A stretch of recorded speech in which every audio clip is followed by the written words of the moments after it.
तो question number third जे भी क्या करता है सेकंड क्वेश्चन से ही मैच करता है, ठीक है। तो जहाँ पर भी क्या बोल रहे हैं कि बताओ कौन सा फाइनाइट है और कौन सा इनफाइनाइट है, ठीक है। तो हमारे पास जो फर्स्ट पार्ट है, ठीक है, इसको हम ए बोल देते हैं, ठीक है।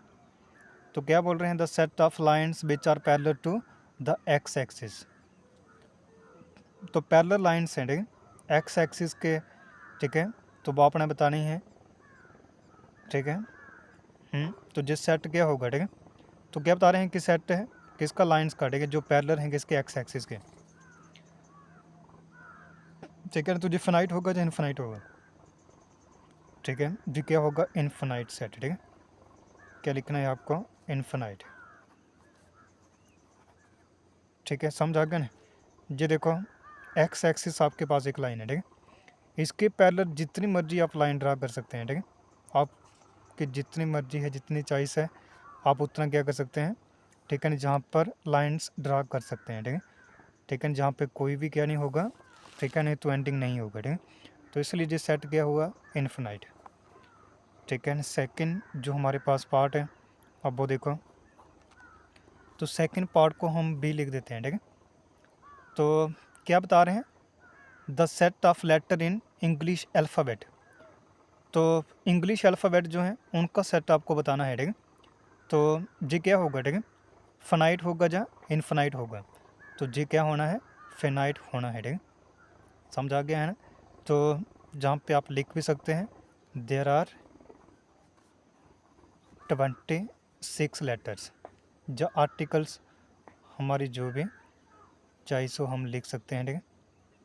तो 26 क्या होते हैं, एलिमेंट्स होते हैं, ठीक है, इंग्लिश अल्फ़ाबेट में, ठीक है। तो जिस सेट कौन सा हुआ, it is a finite set. Third part अब हमारे पास देखो क्या है, ठीक है, जिसको हम सी लिख देते हैं, ठीक है। तो क्या पूछ रहे हैं, the set of numbers which are multiples of 5। तो आपको बताना है, ठीक है ना, उस सेट के बारे में पूछ रहे हैं जो क्या है, 5 का मल्टीपल्स है, ठीक है। तो 5 के मल्टीपल्स तो बहुत सारे होते हैं, ठीक है। समझा कि नहीं। देखो अगर हम 5 के मल्टीपल्स लिखना स्टार्ट करें, 5, 10, 15, ठीक है, 20, ठीक है, ऐसे आगे चलते जाएंगे, ठीक है, कोई एंडिंग नहीं है, ठीक है। तो जो वेल डिफाइन नहीं हुआ, ठीक है। तो क्या लिखना है आपको, it is a infinite, infinite set.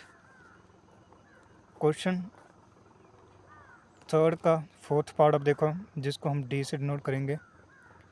तो डी जो हमारे पास देखो पार्ट है, ठीक है, इसमें जहाँ पे क्या बोला हुआ है कि set of animal living on earth, ठीक है, फोर्थ पार्ट जो है, ठीक है।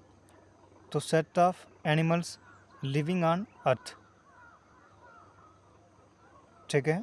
तो देखो जहाँ पर देखो क्या है, ठीक है, ठीक है ना। तो ये सेट कौन सा हुआ, ठीक है, फाइनाइट हुआ या इनफिनाइट हुआ, ठीक है। ठीक है ना, इसके बारे में अब आपको बताना है, ठीक है।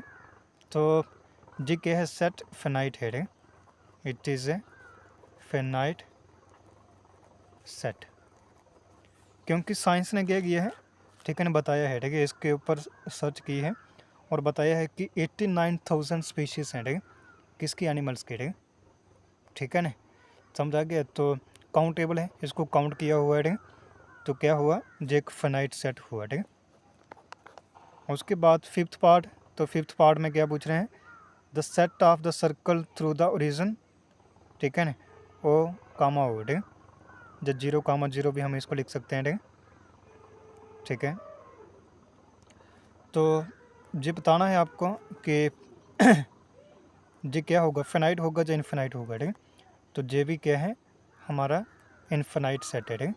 तो लिखना है आपको, it is a infinite set.